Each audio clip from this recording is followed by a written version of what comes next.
seconds. We can like say I what's know. up and shit. No, I'm gonna make it. It's fine. Okay, it's fine.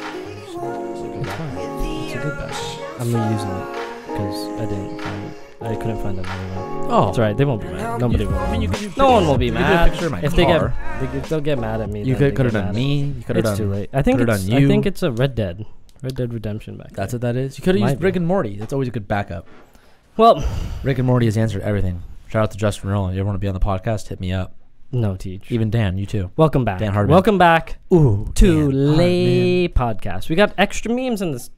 I figured it out. Cal, I got the. hit him with it. Hit him with it. I'm not gonna hit him with Hit it. him with we it. have to. He has to say hello. Say hello. Hello. Wait, now say hello. Hello. Good Oh! afternoon. Ooh, am I here? Damn, Am I you're live? there. You're right there. So we got extra mics. We got extra cameras, and One of the I biggest got it to complaints that we have got when we do a third person is the mic setup sucks. When we did Randy's, we were kind of still figuring it out.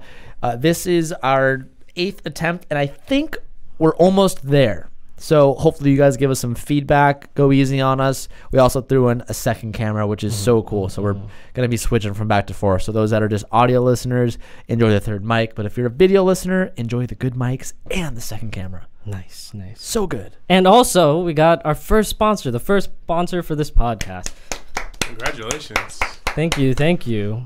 It's War Robots. Thank you, War Robots, for sponsoring our podcast. Like huge moves for They a help sponsor. help keep us alive. Help keep these cameras on. Yeah, helps charging pay our batteries. for all of this camera equipment that was just dumped into making that third camera, or Yeah. second camera, and third Yeah, mic. to work.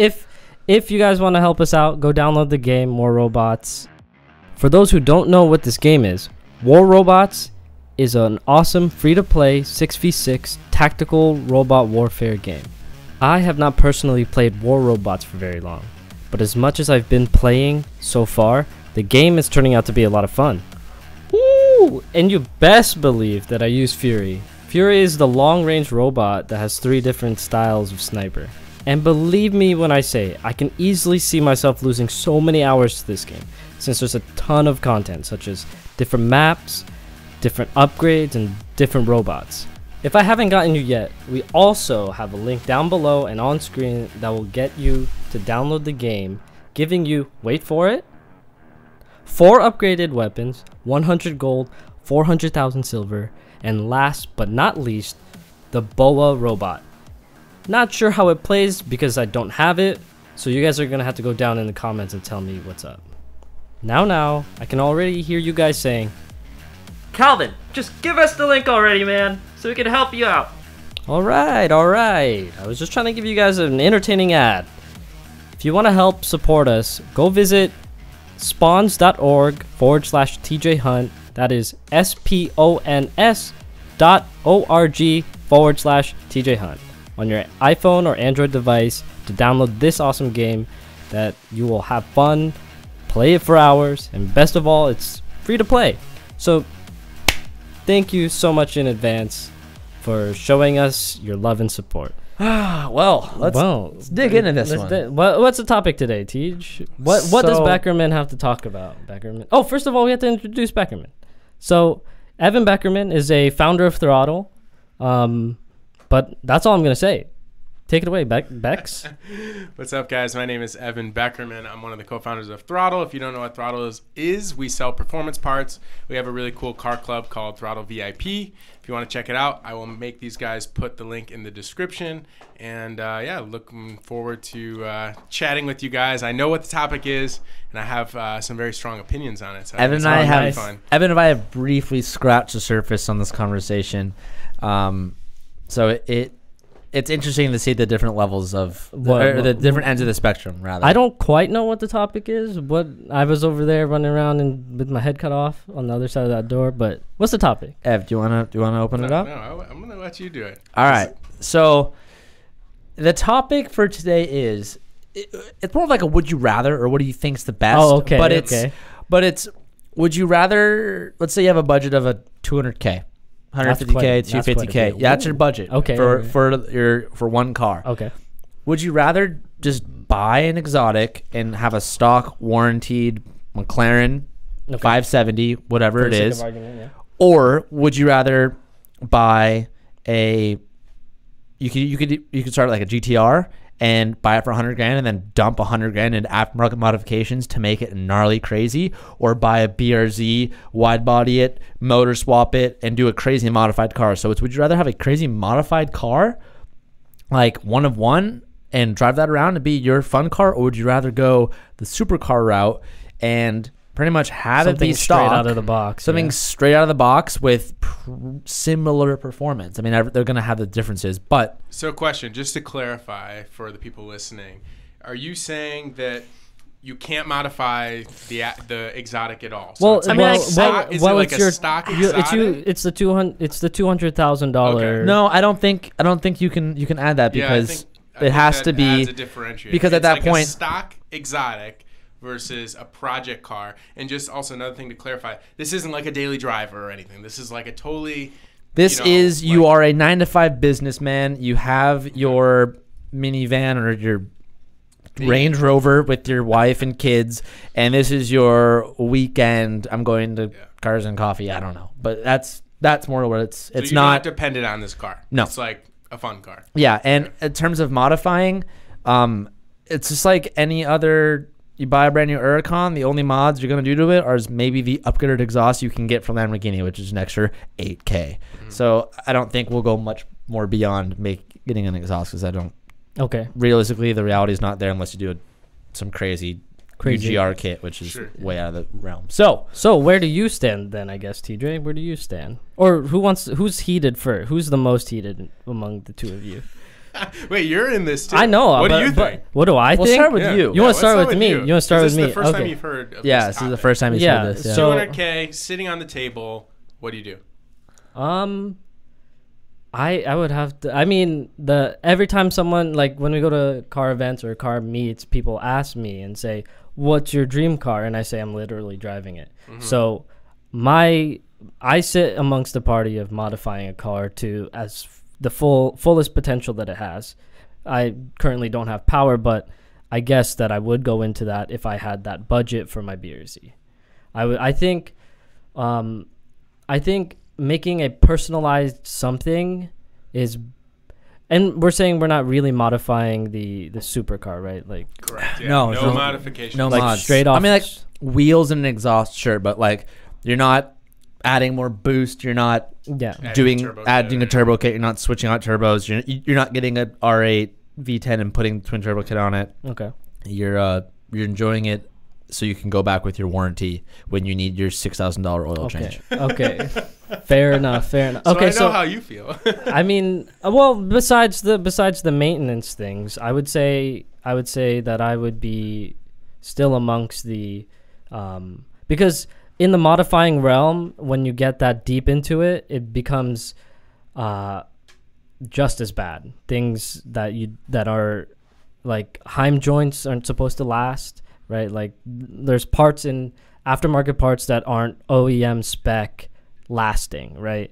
So with that considered, I still think that personalizing my car, making it be something of an extension of me, right? Like, so when I'm driving down and someone looks at my car, they're like, oh, that person's that kind of guy, right?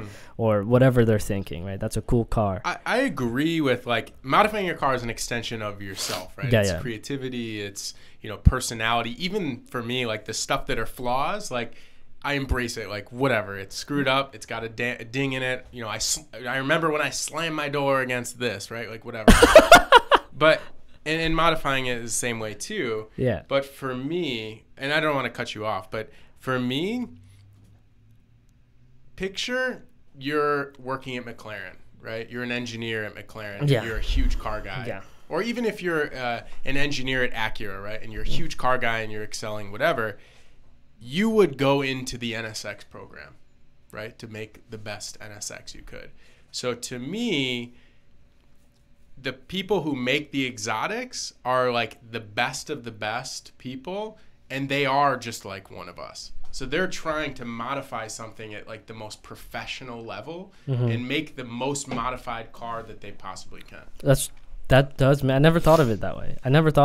That makes a lot of sense. Like the car guy that was, that's right. That's right. That's what Evan like you technically. wouldn't be like you wouldn't drive a Camry and then just happen to be in the super program. Yeah. Right?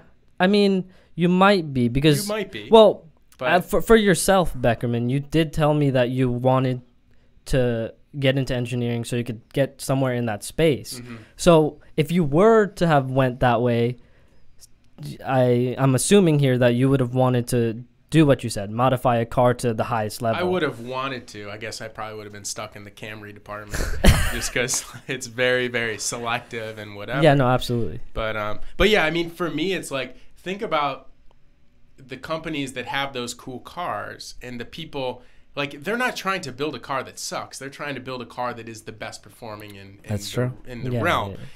So that's my kind of like, I guess that's my bias point. I'm like thinking, I'm like, well, fuck.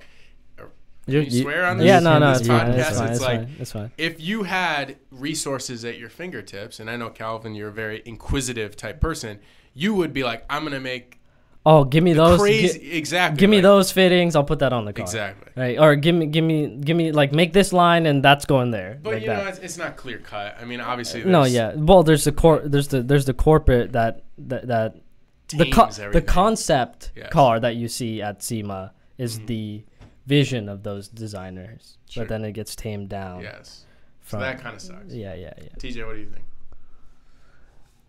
I think I'm different because, let me put it this way. In short terms, if it didn't, the reason why I haven't bought that exotic yet, or that, I wanted a 458 for the longest time. And I've told you this a million times. I've been so close to saying, like, fuck it, I'm going to buy a 458. I want one so bad. It's such a perfect car. But in my current point in my life, it's hard for me to justify it if I can't make money off of it, and that is building it on YouTube. That's doing stuff with the car. That's making modifications. That's, because obviously those who are watching, that's obviously how the videos fund everything is. Obviously by the amount of people watching, you're making money off it, blah, blah, blah. And when you get to those level of cars, it just, the numbers don't work anymore. When you get a new exhaust for BRZ or whatever, or a Supra, and it costs $1,000 versus when you get your McLaren and then exhaust is now $4,000, the $10,000. No, 10,000. You're not making any money at the end of the day off of it. And at my point, I'm trying to hustle and grind, bro. So like, I've never justified it as like, this is justifiable. And even the GTR at that point was pushing it. Yeah. And I didn't lose money on that car. I made money on that car, but that's not the point. But even at that, where it's like, it's a GTR is a supercar, yes, but it's on the bottom scale. It's like an R8. It's a supercar, but like, it's not really a supercar.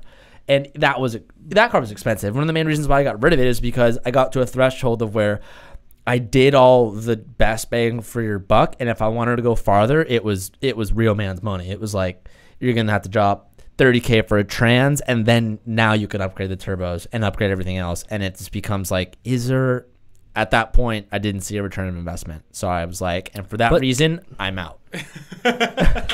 So, but that's not the question. Yes, that's not the question here. You are explaining if, but at this current point in my life, no.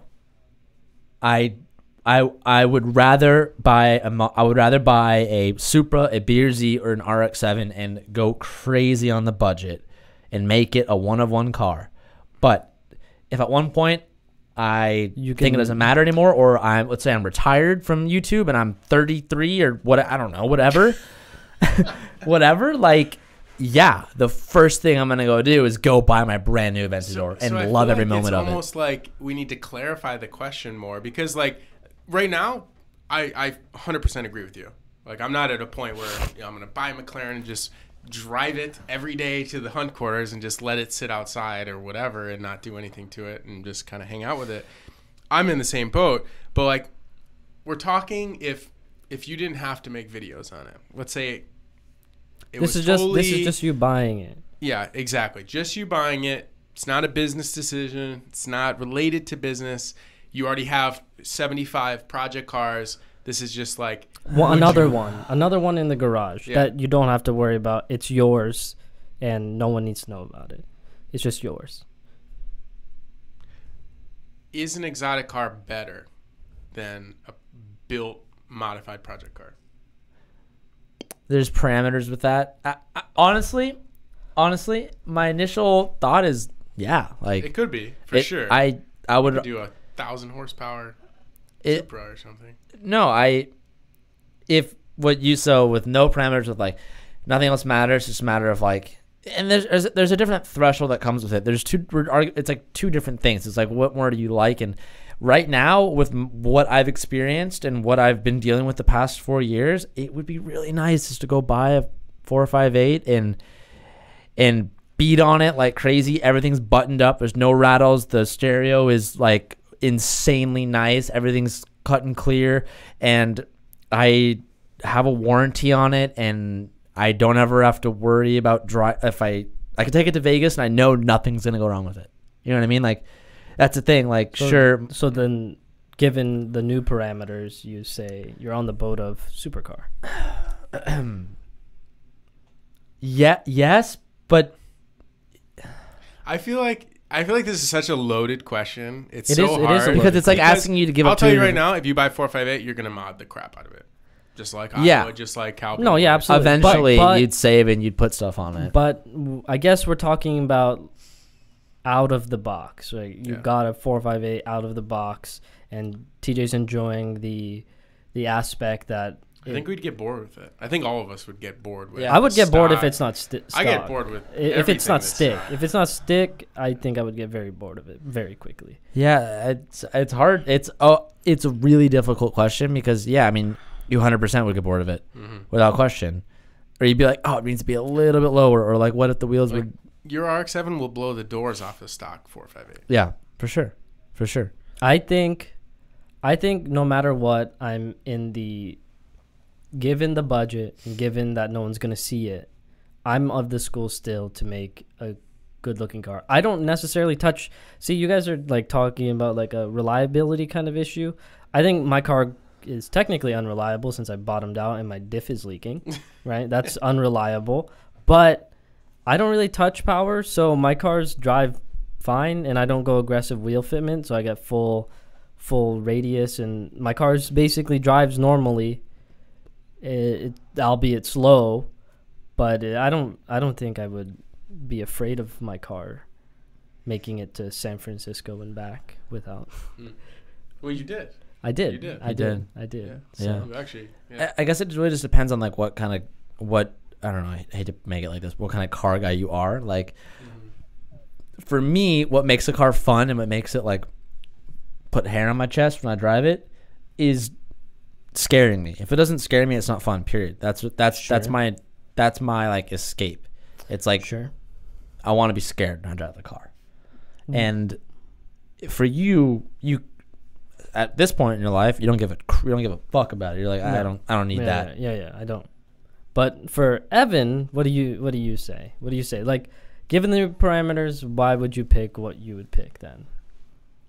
I think if circumstances were different and there was no, whatever outside, influence or whatever, and you had an awesome brand new exotic and then you had a super cleanly modified Supra or whatever car you whatever say, it is, whatever RX-7 or whatever it would be.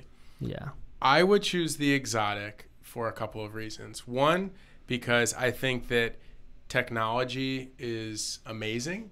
And I've driven a couple supercars, and it's like the performance, regardless of straight line speed, 1,000 horsepower Supra, that's fine. And that would be, let's say, a stock 570. But the overall performance from braking to acceleration to whatever of a new supercar is going to be better. Even if you have a big brake kit and all that stuff, I think like the overall performance is going to be better, but there's no creativity. There's none of that personality with it. Sure. So that's like a hard hurdle to kind of like swallow. So like to say like, oh, you can't modify the new one is definitely hard because I've modified everything that I own. Right? Go ahead.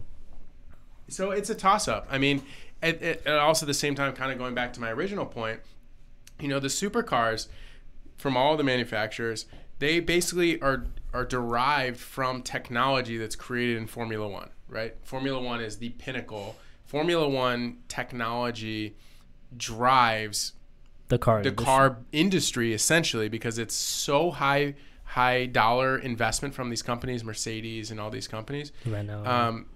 Companies like Mercedes will spend more money on Formula One season only on the aerodynamics department than an entire NASCAR team for the whole year, for the entire budget. Yep. I didn't know. So when a Formula One team, they created the KERS system, kinetic energy regeneration system, right? Oh, yeah.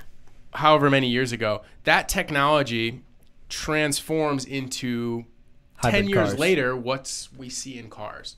So like regenerative braking that came from Formula One, DRS, drag reduction system, right? Mm-hmm. Like aerodynamic, spoilers moving at different speeds and stuff. All that stuff like trickles down into cars, and it gets to the exotics first. So like you look at like a 720S or like P1, like, or any of the, LaFerrari, like the technology is so amazing. Me being an engineer, like it's super different and like amazing to me. So like maybe it's also because like I've never owned or really driven, besides very small amounts of time, one of those cars. So like it's different to me. That's maybe a bigger draw, is like I've never owned in a car like that. So it's like super intriguing and exciting. But it's also like the history and like the technology too.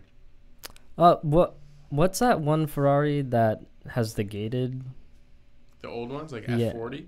I don't think it's an F4. mean, It's a the lot one of- at a lot of Ferraris. LTMW. Oh, F430. F430. I think that would be.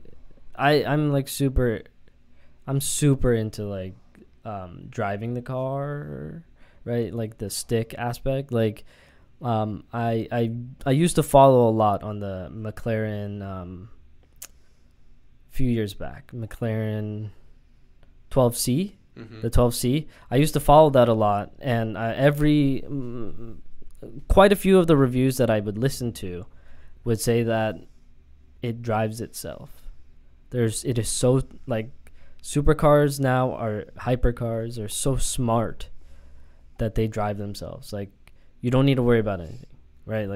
Like the whole Koenigsegg fucking whoosh, and you're flipping it at 160 Ks, and The it computer won't let you Yeah. fuck up. It won't let it will you- stop you before Yeah. you kill yourself. So I think a lot of, I guess, TJ's point of, if the car doesn't scare me, right, it's not exciting, right? So that aspect kind of holds weight in this, right? So I don't think fishtailing through 3 gears is necessary, right?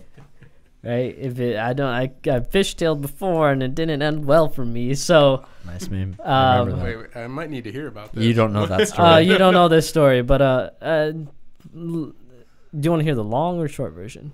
Whatever you got time for, man. We got time for the long version. So it was like probably 11 p.m. on Sunday night. My brother's friend Brandon was over and he needed a ride home, right?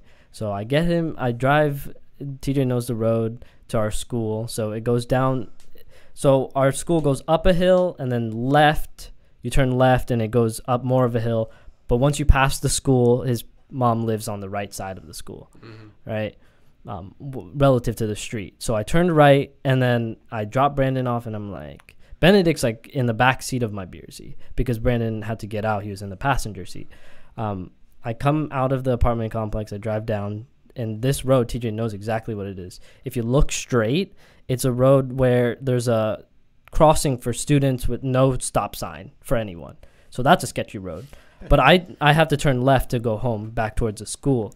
I'm at the stop sign. Benedict's like half asleep in the car. Right, it's not that far, but it's pretty late now. So, in my head I'm like, race car time. So I'm coming down the thing, and I essentially do illegal stuff at the intersection, and I drop the gear, do a little kick, right, and I slide, right. But at this point, TJ or I have never really understood drifting, so we weren't there yet. So. Not that I know anything still, but I do know now that you fucking gas it. You fucking step on the gas. But what I did is I stepped on the brake, and my rear wheel my rear, everything locked up, and I was sliding. I'm not stopping anymore. So so you imagine you're turning left, and I'm sliding with my passenger side going through the intersection. I slam on my brakes, and I turn the wheel, and it comes back. But since I locked, it continues to spin. So I'm now sliding across, flipped around, going towards the sidewalk. I look to my left through my driver's side window, and I just wham, pow, and I hit the curb. I smash my rear axle. I smash other things back there. I dent my body, which required a whole, like B is for Bill did, a whole rear quarter panel swap. So it was an expensive rebuild on my car, but it wasn't totaled. But like I had no idea. No, so he left a major key out of that story, which when people ask me about it, I simply just jump to this, and this explains it a little bit better, in my opinion. What? A week before this happened, he bought the e-brake button on your e-brake. Oh, the button. So rather than when you pull it up, it doesn't stick. It fucking jumps down to you. That's a weird feature of the 86. So no, they didn't have that. No, you take the spring out. You take the spring out. Okay, so like So it's just an e-brake. When you hold it, it doesn't stick. It drops back down. So he essentially bought that and got curious, and at a stoplight when he did a U-turn, he fucking just gassed it, clutch kicked, and I don't know, touched the brake. It's too hard to remember now, and he lost control, and he just Did I say that? I don't remember. I don't remember that being a part of my No, story. it was just the meme of when we found out you did that. That was literally days before or days after you bought this new e-brake drift button thing, and we were just really? You fucking idiot, touched it. You did it while driving. I didn't. That's a lie then. What you've been saying is a lie. It's still funny. I just explained that I used the clutch, not the. It was both. No, I didn't use the e-brake. I didn't use it. Long story short, just sent it into a curb off like the side of the car. You're not a drifter. No, not at all. Okay. So where were we? I don't know where we were. Do you remember what we were talking about? No, you were talking about just McLaren, and long story short, supercars are great, but there's a lot of lack of characteristic because the cars do quote unquote drive themselves, and that doesn't mean they basically Tesla themselves around, but they lack it. And like the GTR, explain your Huracan the silver one that you borrowed. Yeah, it was fun, but after a day of driving it, I was just like really over it. Like, and I was so shocked. Like at this point, I was talking with Danielle from McLaren. I was looking at getting an Huracan, or I was looking at getting a 570. And Lamborghini, I've been talking to them for years now, and they were like, "Oh, just take the car. You can have the car, and just tell us if you like it. We'll talk about buying one." And I drove it. I had it all day, and it was really cool driving around an exotic, and it's really cool, and the technology and that part is overwhelmingly awesome. It's so rad. But it gets boring. But then it's like, and then you get to it and you're like, okay, like, and this is a weird thing to explain. It's so fast, it's not fun. Mm-hmm. By the time, same with the GTR. By the time you step on it, you're already triple digiting, and it's like you can't go anywhere unless you're driving to Vegas in the middle of the desert and it's 2 o'clock at night and no one's in front of you. What's in front of you comes to you so fast that like. You're doing like a third gear, just touching the gas, and you go to 130 so fast. You're like, oh, okay, that was it. Slow back down, and it's like, you know what I mean? Like, it's awesome, but when you're not on the track and you're not really pushing it to get that scare, then it's like, could you have used that money for something slower but more exciting? You know what I mean? I like that point because that's exactly how I feel about my E36. Like, there's way faster cars, but like, it's so analog, right? So old school, and even old Porsches too. If you've never driven like an old air-cooled Porsche, like super light, engine in the back, like super simple. Like there's nothing. Like this is the complete opposite end of the spectrum, which is also, I think, something very, very cool too. Like something so basic, way even more basic than a BRZ. I'm sure your RX-7 is going to be smart insane. car versus it's like completely Death Machine. Like try to find something that's like pre-80s. Yeah. And you drive one of those, and it could be slow in a straight line. You could get smoked by a Camry, but it feels so fast. Like a Lotus is a great Yeah, example. yeah. It feels so fast and it's so exhilarating that it doesn't matter how fast you're physically going, whether it's 60 or 90 You or still whatever. get the excitement. You still get that excitement, and I think that's why we're car guys. So that point, like, I 100% resonate with. Yeah. And that's the thing. It's like until you really experience it for yourself, and like I could tell you, and you're like, yeah, I could see that. But when you like have that and register it, it's like it's almost like it's like a kick in the balls. You're like, no, like what you like, you want to love it and you want to like be always so thrilled by it. And don't get me wrong, like I still love the cars, whatever, but it just doesn't do it. I mean, I think that's what makes us car guys is like most people, right? Most people in the world, the 95% or whatever that number is, they would see like a McLaren or a Lamborghini and they'd be like, that's the dream, right? Like that's the dream car. And for me, like if I had $100,000 to figure out how to put it into like something crazy and figure out how to make it better than, let's say, a Huracan, straight line, braking, whatever. I don't know, I sound like I'm flip-flopping, but I kind of am. Like, so that was my next question. Now that we've argued so far, right? I think it depends on where do we sit are. now? Where do you? It just there's a lot of parameters. We have to like set a parameter on like where you are in your life. Do you have other cars? Is your only car? Like, if it's so hard. You could give me either or. You could choose for me, and I wouldn't be too upset because if I take A or B, I'm still complaining in some area. You know what I mean? Like there is something to say. To be like, oh, I'm gonna take a rally with the boys. I'm going on the road trip with the boys. Sweet, let's take the Huracan. Let's send it, and it's comfortable. Your AC is there. Comfortable. Comfortable. I meant like figuratively, like you're not stressed about like, oh man, like what's that noise? Like, are my temps like my rotary? I haven't even got it on the road yet, and I'm already scared. Like, it's a road. It's 1.3. It's so hot. Like I'm scared something's gonna leak. And it's not to be like, oh, you don't trust your car. It's like, no. I mean, when you push shit, when you make something do something it's not meant to do, it's scary. Bottom line, absolutely. And I don't mark my words now. I don't think I will ever drive my RX-7 more than like 150 miles in one sitting because I'll be too scared. I would. Okay. I could change, but like you could give me any stock car, any stock exotic, and I would trust it to go across country because they're designed to do that. Yeah, but besides some of them catching on fire, that's me.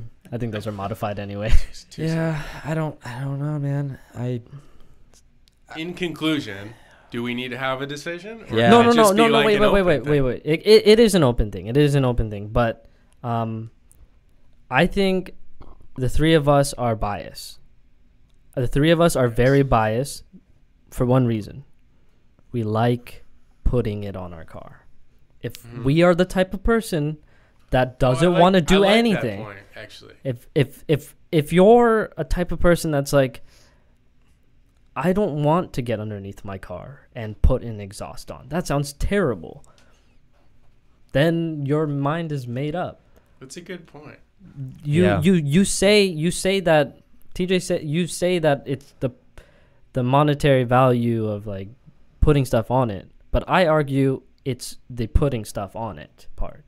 I get a lot of satisfaction when modding my car, right? Yeah. Right. Like I get a lot of satisfaction of like I did that. But there are also those people who buy the car and buy the parts to be put on there, and they bring it to a shop. Yeah, that's fine too. But it's actually the three of us are very biased because ever since we started, it was us that put it on ourselves. And I don't know about you guys, but when I walk away from my car, I'm like, who fucking made that? Who did that? Yeah, as we're talking about this, literally you started talking about that, and I started thinking about when I see my RX-7 and I look back at when it's on the lift, and I see the taillights and I see the wing and I see the carbon fiber accent, I see the spoiler and I see the wheels. I'm just like, there's a feeling that I get looking at that if I had a stock, even a vent door in front of me, I would think, oh, it looks good, but I wouldn't be like, fuck. It's almost like you're the car designer. Yeah, Yes, absolutely. there it is. Absolutely. Circle. Yeah. Circle. So it There's is certain nice. areas that you're like, Yeah. it needs this, or I don't think it needs this, or like it needs a sway bar, it doesn't need a sway bar. And you get to pick and choose. You design it off of a. And for that reason, I would choose a modified car. I'm settling. I I would probably do an. Yeah, I would do an RX-7, but with more money. 4-rotor. If I was able to make an RX-7 besides 4-rotor, carbureted. That'd be Actually, let's. I don't know how much time we have left. we have Dream car that you don't currently own, and how would you do it? Rough, high level. Okay, besides my Beersy, I would say besides what you currently own. Are we? Is Dream. this with no? 200K budget. Okay, so no exotics. I know, but all the cars I think that we envision is under 200K. Right? Yeah. No exotics. Okay. This is yeah, okay. no exotics. Yeah. No exotics. Dream car, high level. You go first since you just because I had to Okay. think about it. E30 M3. Oh, that's pretty good. Like And we can't already own it. you can't already. Sorry, dude. You already own your dream cars. You get screwed. E30 M3, super clean. Like so much history, and especially now because I've owned all of the other M3s almost besides the new one. You're sick, bro. Super raw. But I would do some crazy motor swap, and people get really butthurt about that. Good. Yeah. Good. I say make everyone butthurt. Yeah. You go, Cal. I don't know. I have no idea. You have to choose. I don't know what's cool. It doesn't matter. It doesn't matter. Oh, I got one. 240Z S30. The one BS Rebuild has. That's the S30. The old 240. The one that Honda did. It's What a motor? couple Yeah. years ago. What motor? Probably RB26, Okay. or whatever RB25, whatever comes with it. I don't really care. It might have like a shitty not shitty motor, but like an old ass motor. You're okay. You like the old motor. If it works, if it doesn't work, then You would have RB26. underglow, mad neons. I might do RB25 because I like the number 25 rather Okay. than 26. I was gonna say. That's how visual my cars have to be. I was gonna say. If you said you can't already own it, and like to be completely honest, my RX-7 built how it is like that's That's it. Okay, well, let me ask this. literally. What's next? So Your RX-7 is finished. yeah, Next so week, tomorrow.